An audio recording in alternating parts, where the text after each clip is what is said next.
And here we are yet again for the beautiful, wonderful, amazing time that we spend together every week doing BetaCodex Live. I am Ryan Erickson. I do various and sundry things related to the BetaCodex, Red 42, and my own interesting venture. And with me today is the inimitable, always awesome Niels Pflaeging. Hello, good morning, good now, Ryan. This is And our a good, 13th session together. I hope this yes. will bring us luck. Well, 13 is my favorite number, actually. That Yeah, comes back to me from a long time ago. I was a big fan of the American football quarterback Dan Marino. His number was 13, and there you go. And it has followed me through the years. So 13 is a good number for me.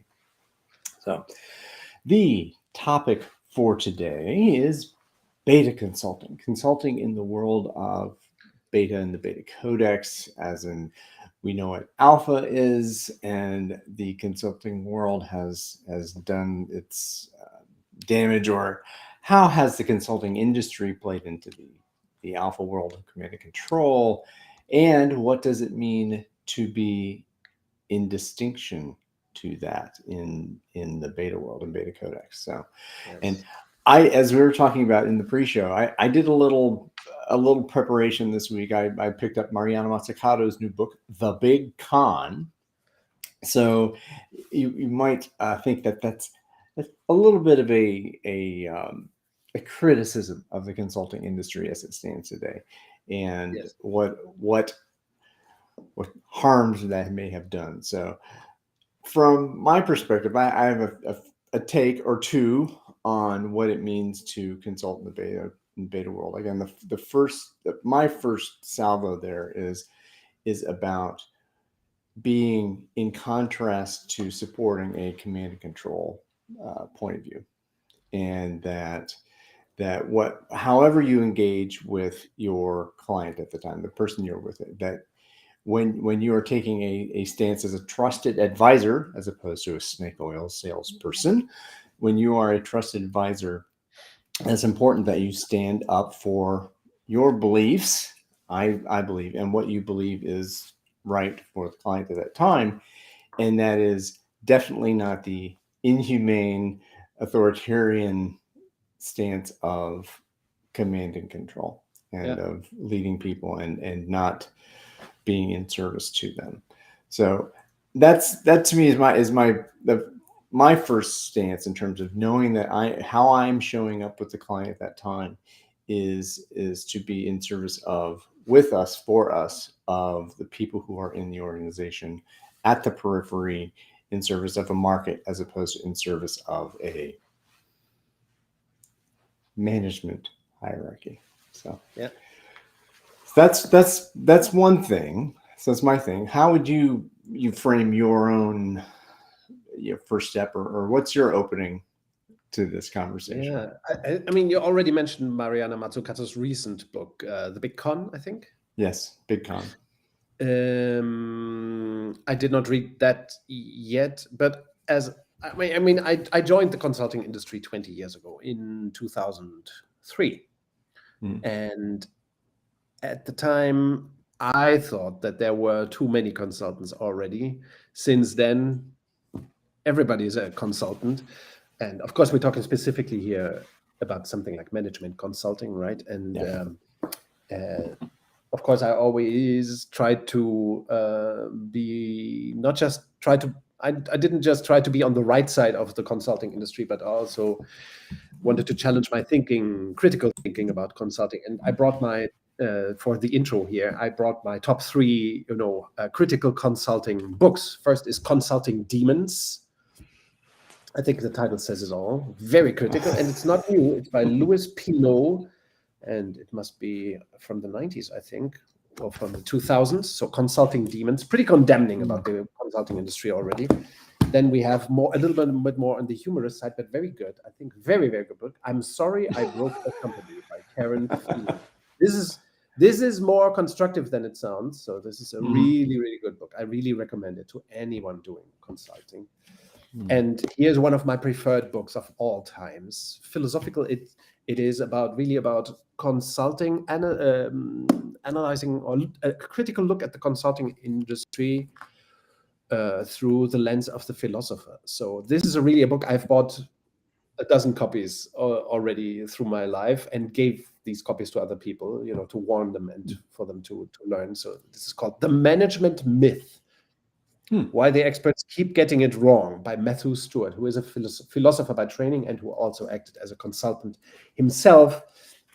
And he interweaves his own story in consulting firms, with terrible stories that he tells, with a critique of major management gurus. So this is a very, very interesting, very rich book, really. I can only recommend to get it. So yeah, management consulting is a terrible industry by now. I think it has become equivalent of con by now. So in a way, we are in this talk, or in our conversations that we are having, or that we will have about beta consulting, we will not refer to it as the holy grail of anything, the salvation of anything, but an industry that is profoundly flawed and has been so for a while. But still, we cannot do differently than to advise organizations as well when we want to promote organizational transformation. We have to slip into the consulting role. So books like these, they are. It's important to understand the ethics. And also an author here who I really love, who talked about these ethical things, David Maister. Not around anymore, I think, at least not active. True Professionalism. He wrote quite a bunch of great books around the consulting profession, very constructive books. So this is an author to read. We will get to Alan Weiss later a little bit, maybe. Yeah, I was going to bring in one of the core tenet of, and this is again in my prep today. I wanted to go back to the Alan Weiss work, which obviously we'll talk about some of his books, but. What is the purpose of a consultant? Yes. And he says very distinctly, it's to improve the client's condition. Yes. Right?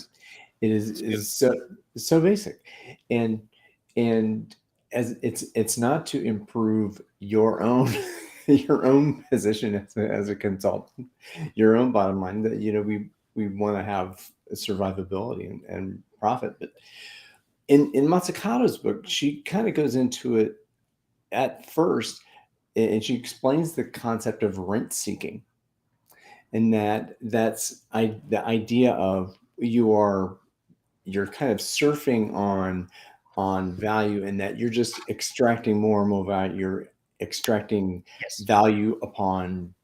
It's this idea of unethical profit seeking. That's that's to honor Mariana Mazzucato's work a little bit here. I think she's one of the most important economists we have today. And this distinction she offers between value creation and value extraction, it's very important, right? Of course, she has in the past critically analyzed the finance in that, and now she moves on to criticizing the consulting industry, rightfully so. Because it's, there are TV shows about this. House of Lies, I think. House of Lies, yes. Yeah, and sadly, all that is way too close to reality, right? It's an industry that has been focusing ever more on value extraction. Maybe this started with Bruce. What was the founder of Boston Consulting Group? Bruce Henderson in the 1970s, who invented the Boston BCG chart. The BCG matrix, with the cash matrix. Cows and the dogs, and that's. So he unleashed the Kraken, or opened Pandora's box in industrializing. Of course, the BCG matrix and other tools started in helping to industrialize this profession, and actually deprofessionalizing it at the same time, right? So. Every fool with a college degree, or even without today, can be a consultant. Everybody can be a consultant and place quackery and extract value from others. Of course, there's a problem on the demand side as well, people accepting this kind of shit. But beta consulting, we want to clearly distinguish it from that, right? We want to make it about value creation, not value extraction. And I think but the beta consultant must also make a living. I think Alan Weiss would be the first to to accentuate. Of course, the consultant has to make a living. Yeah, so it's Well, not about not earning money or not taking a fee. It's about first improving the client's condition and live from it. but this is and another one of the things I thought about. What when we talk about beta consulting, what does it mean in the lens of the 12 principles? What does that mean?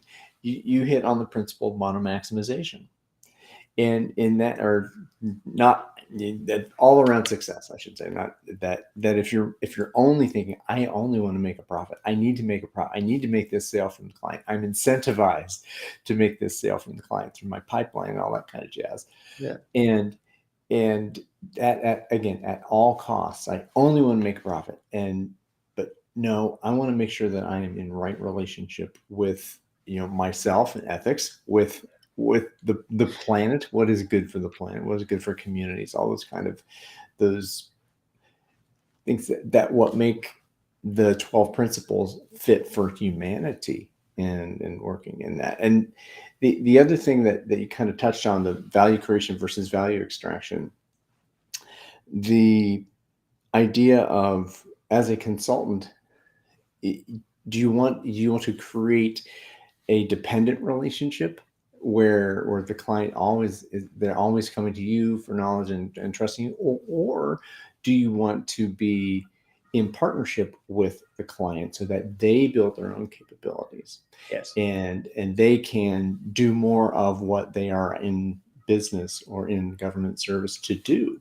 So that I think is another distinction to make. Are you about creating this ongoing churn of work into your pipeline only for yourself, or are you into helping clients authorize themselves to deliver the value that they want to deliver? So.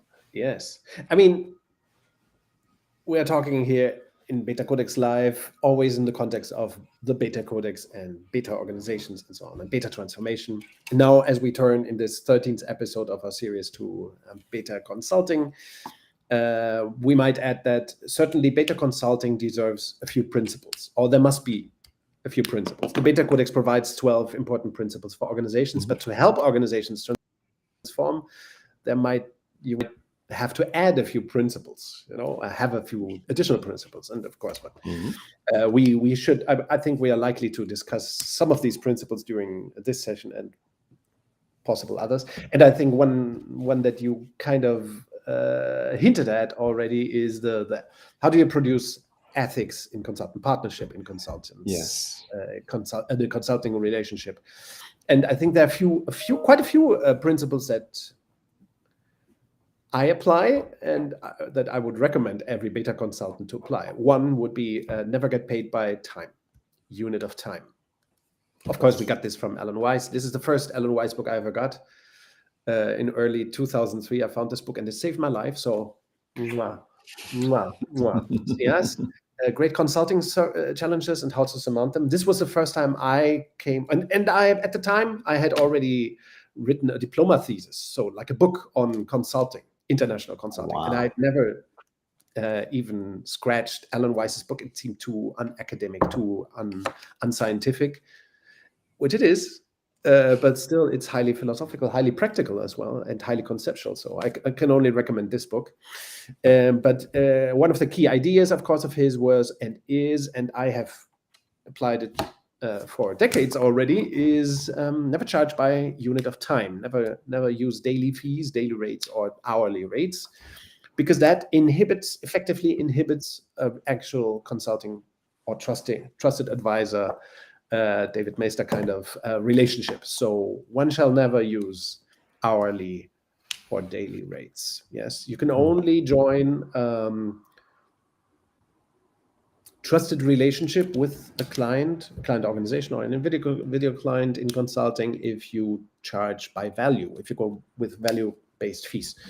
We don't have to go into detail there. And then there are other principles I would add. So, for example, always time box the relationship. Otherwise, you are a crook.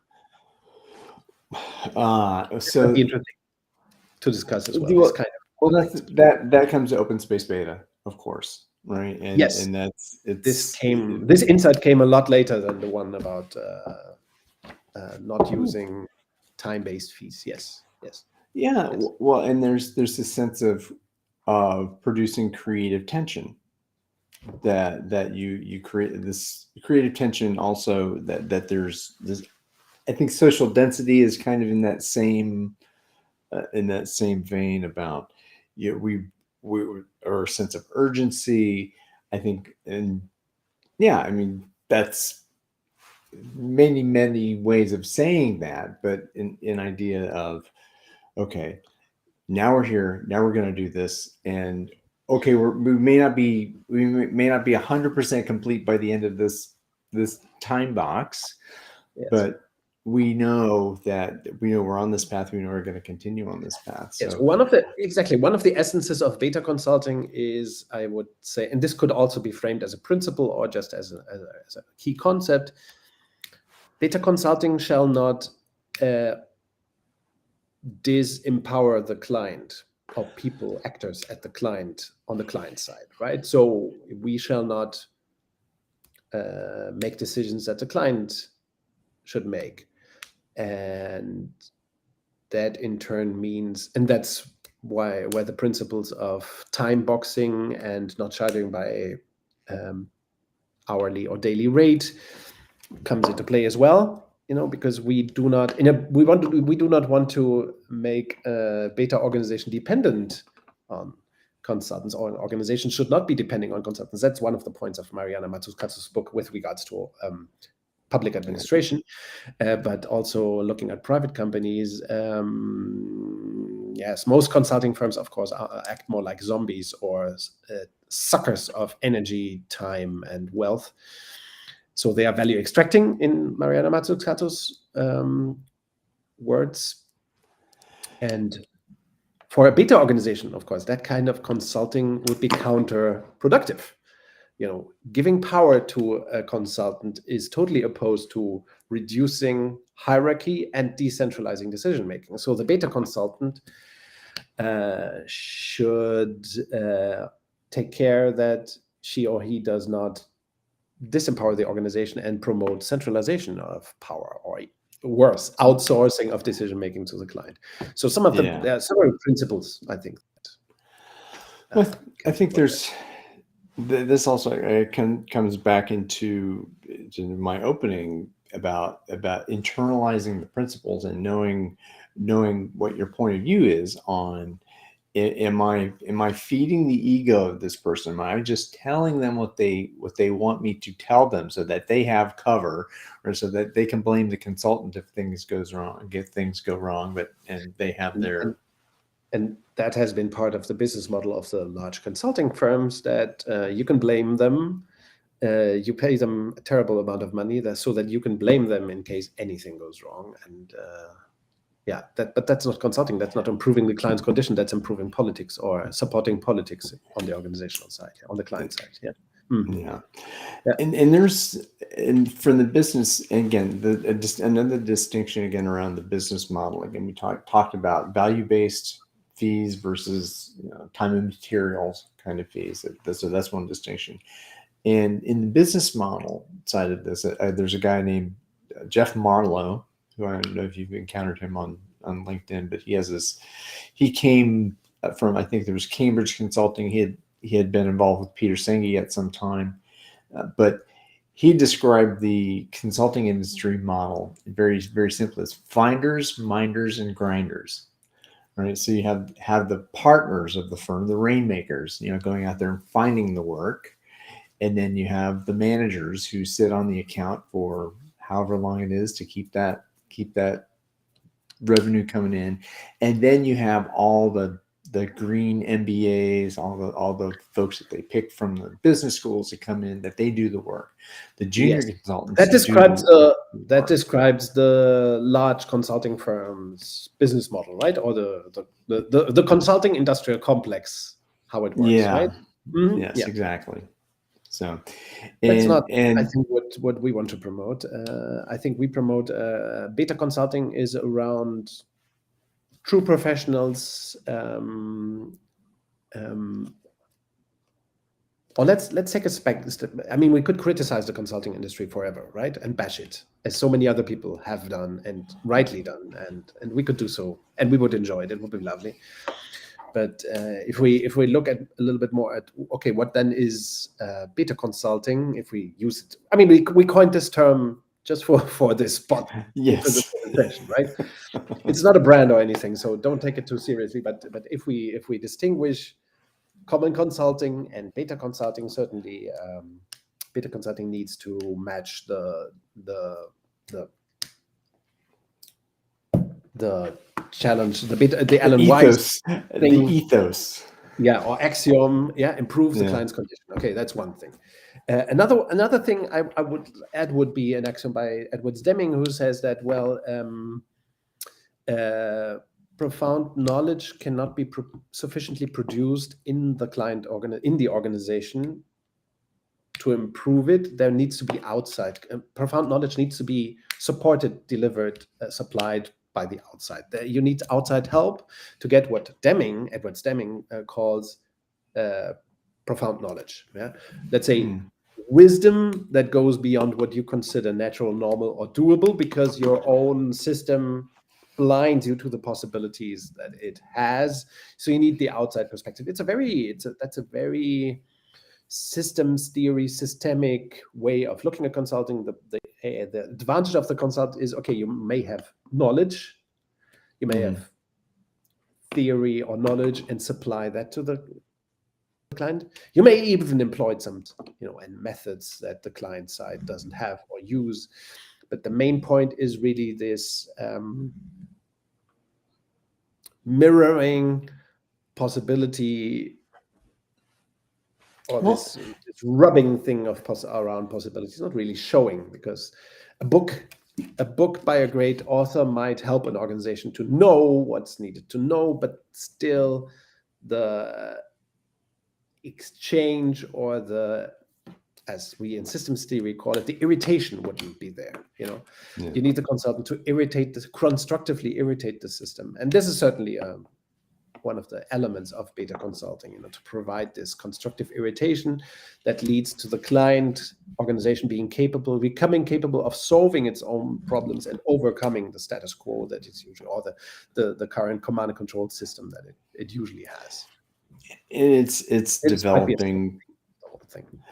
Yeah, well, I think that leads to, there's two things again it leads to. It's the idea of developing practice, and that when you learn the rules of a game, you're not going to be fantastic at it the first time you pick up the ball and start playing, right? You have mean as a consultant? Well, no, I'm saying as an organization. So if you're consulting with an organization that they want to learn to play a new game, and just learning the rules on a sheet of paper or on a PowerPoint or what have you, that's the knowledge that doesn't create the mastery. So that's the one thought I had. The other thing, when you mentioned Deming, that brought up to mind another quote that in the prep for today I came up with, which is one of the Russ Akoff quotes, was about if you do the wrong thing more efficiently, you're just going to get wronger faster. It's better to do the right thing wrong because you can correct it. But that is an assumption that you have to know what the right thing you're shooting for is, and that so you can produce that, again, the profound knowledge, because you now know you have that tension between what is and what could be. Yes, that's a good point, I think. And this brings us to the topic of tools, maybe, that tools alone cannot work, and that tools should not be the key delivery of consulting, never ever. That tools can support the delivery of profound knowledge, as Deming calls it, but they are not profound knowledge. Is that related to what you just said? Yeah, I think so. I think you can't view the bottle, you can't view the label on the bottle from the inside. I think that's another axiom that the observation of a system is like, and like you're saying, is only possible from the outside. But that any consultant is going to observe your situation. Now the question is maybe the ethical question too, is that, well, when you observe that situation, are you just going to tell the client what they want to hear? Or are you going to just say, oh, I know what he's looking for. I can give him exactly that. I can feed that sweet nectar of revenue into my pocket and know that I'm just selling snake oil. Or do we approach that uncomfortable conversation and no, well, the way that what you're telling me, the pain you're expressing, and you want to have a conversation that is honest and inquisitive and with sense of genuine inquiry, and just because they're asking you for something doesn't mean that's what they need. And Yes. I think, and to be able to actually, maybe not intuit is the right word, but to uncover that true need that underneath what's being, That the client cannot truly spit at understand you. fully. The client cannot fully understand what the client needs, because if the client knew, they would overcome the problem by themselves. So the client will always ask for something that's slightly nonsensical, naturally. Otherwise, they wouldn't need the consultant, So, and that's one of the great. That's a very. I mean, we are not making this up right now, right? This is one of the foundations of the consulting relationship, of advisory, that the client cannot know what she or he or they need to know, because they are blinded by their own reality, by their own system, in a way, by the normality or the culture, or however you might call this, of their own system. So one of the key roles of the consultant would be to take the blinders away, or at least allow these flickers of reality for the client to receive, and also to mirror things and so on. So these are key roles of consulting. Very humble things, actually. Every fool could do it. It's really like the fool at the court of a medieval king or something like that. You don't have to be brilliant nor show the solution. You just have to show the glimpse of reality, or the counterintuitive insight, or the deliver a little bit of knowledge, or whatever it is. So very humble thing. Consulting is really. So sometimes I think the only thing that I teach to my clients when I do consulting with them is that I teach them to use better language or words, and that I kind of give them opportunity to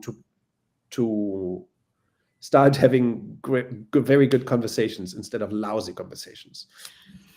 Yeah. So in a way, beta organization is not beyond the level of tools and practices and patterns. It's really the quality of interactions that beta organizations needs at much higher. Just like a democracy in the United States or Germany or any other democratic country or republic in the world needs higher quality conversation than Stalinist regime or the Putinist regime in Russia. You do not need high quality conversation, and you actually drive out high quality conversation from an authoritarian system, right? It's in the nature of authoritarianism. You drive out real conversation that could lead to improving the system. Yeah, so that's why authoritarian regimes never have a big future, because they cannot produce improvement on a level that a democratic republic can have. So the same goes for alpha and beta. Alpha organizations drive out good conversation. I mean, actual discourse, actual reflection, self-reflection, insights, learning, the quality learning, or what Peter Singer calls the learning organization kind of quality. A beta organization produces that, like Toyota, Southwest Airlines, Handelsbanken, Gore, and so on. They produce this through higher quality interactions, and of course, during a consulting relationship, we must take care that we produce the capability to have these better conversations. So how do we do that? Not through the method alone. It needs to be practiced. There needs to be some practice, and the consultant shall not always be there. For example, I think one of the key insights of beta consulting that we think is important is to help the client have better, we call them tandem sessions, tandem meetings, tandem conversations, in which they socialize the changes around cell structure design and beta transformation and so on. And I'm never there. I have never been at a tandem at the client. It's very important that I'm not there, because otherwise I would be teaching or workshopping, which has its function maybe, but it shouldn't be frequent, and it shouldn't be often, and it shouldn't be loud. I do these things. I do some workshops with the client, but that really vanishes in the perception of the client organization compared to the higher level, conversations that they produce internally just without me, guided by me and supervised in a way and curated in a way. But I'm removed from this conversations, and that's very important. Of course, that's only possible if I'm not paid by the hour. So these things are related, right? And you have the time box, and you get me for this long, and even in the open space beta frame, there's that burn-in period at the end that you're gone for 30 days at least. That's the time where the baby bird gets to fly, and that's one of the qualities of BetaCodex, beta consulting, I think, as well too. So time box it and then go, then leave. Yeah. Give the client time to level up, as Daniel Masick calls it, like in gaming, where you solve the level, yay, I passed, and then the organization needs to level up themselves. They solve the game of transformation, and then they have to level up, and the client needs to walk away, and the consultant needs to walk away for at least a period of 30 days, so that this self-sufficiency on the new level of performance can be perceived and reflected about and sink in a way. And I think this idea of the word that I have been indoctrinated to use is empowerment. but again, we're talking about empowerment, but in the creation of knowledge in the consulting engagement, we are creating, we're co-creating with the client a new body of organizational knowledge about how we do things here now. That this, who we are, how we do them, that's what gets created as the culture, right? So that as a output of that, who we are and what we do, and that what we do is this knowledge that we created, and it doesn't go away with the consultant. I just don't come in with my knowledge, sprinkle it on your organization, and go away. That is what tends to happen, and this is it was a thought that I had before, and then Matsukado's book just ramped it up there, that the consulting industry, they just kind of take that knowledge with them and go away, and it's not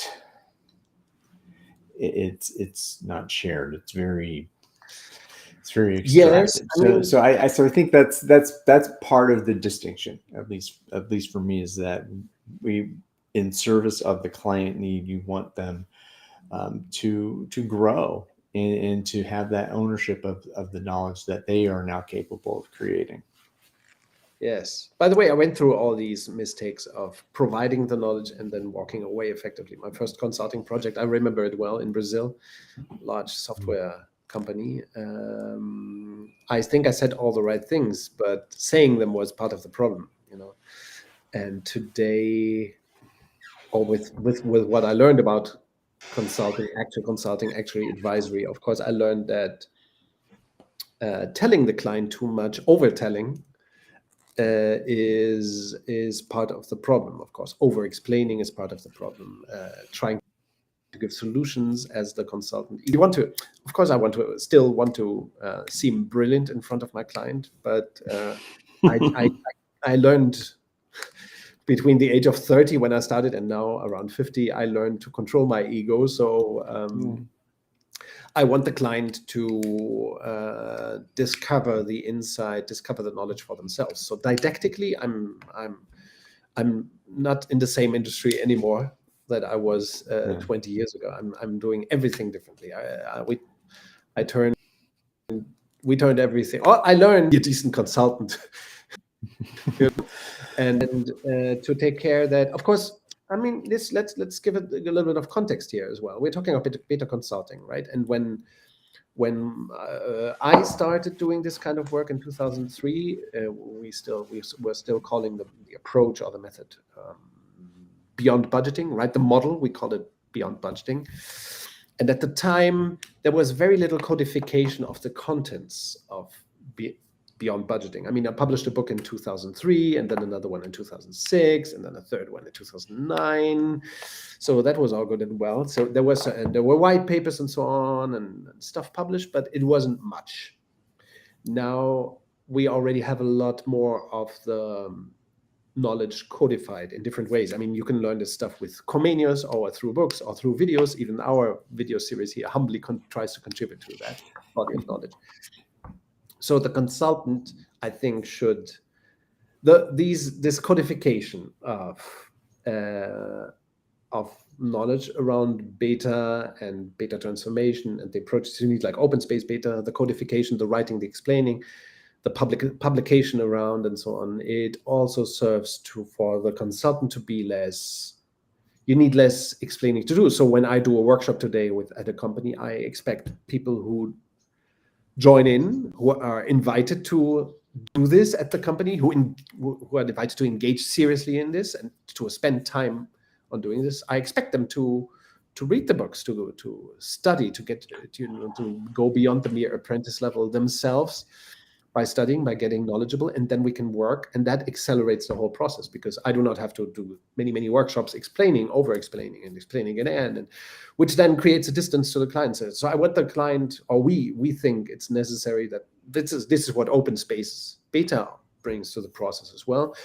Everybody gets invited, and when the first open space happens, people are supposed to be prepared already. So they are all supposed to have read a book or two, and to have watched a few videos or read a few articles and whatever they need to prepare for Open Space 1. So they come very knowledgeable. And those who come to the first open space unknowledgeable,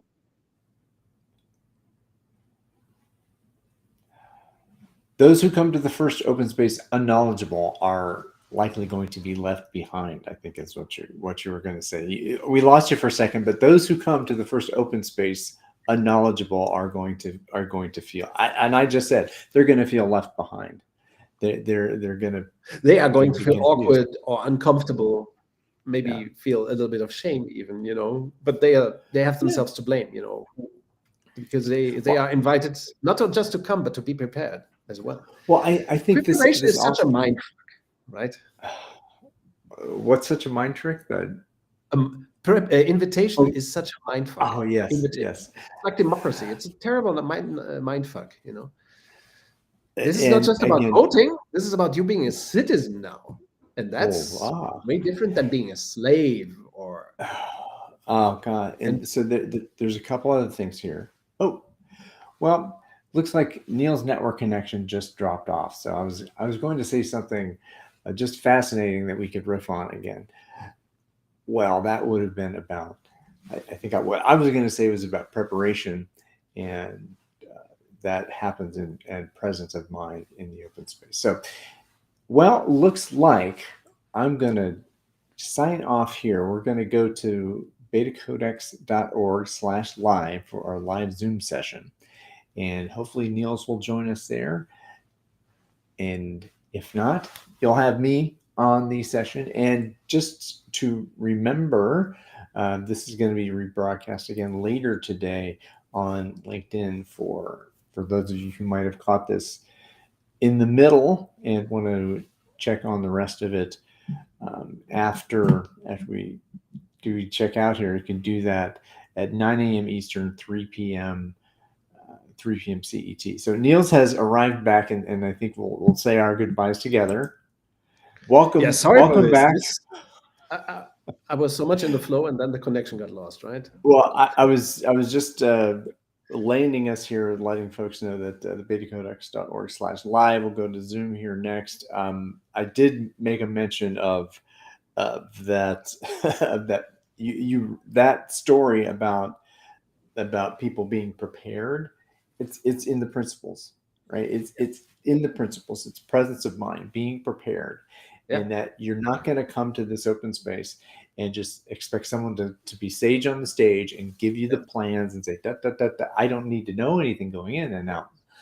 But the expectations are higher. And I think that also may be, that would be my final for this part one of the series is that there's a higher standard.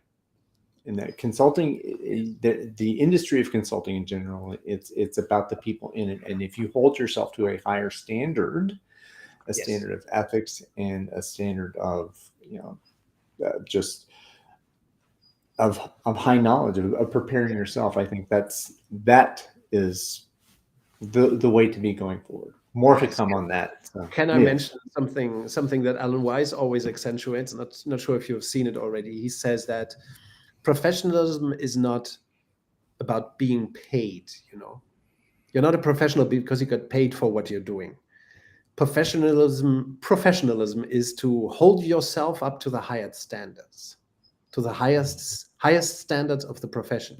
That's what professionalism is about. So that's why I also always recommend to read, David Maister and Alan Weiss, David Maister's books, not just these, but others too, if you like. And I think we will do another episode about more of this, how to do beta consulting, with what kind of impact and why and how. Indeed, of course. Well, let's check back in here in a moment in the Zoom and see who we have to jam with there. Yes, thank you, Niels. Looking forward to that conversation, and it was lovely with you as always, Ryan. As always, fantastic. See you on the other side on Zoom. See you on the other side. Thanks, everybody. We shall see you in Zoom.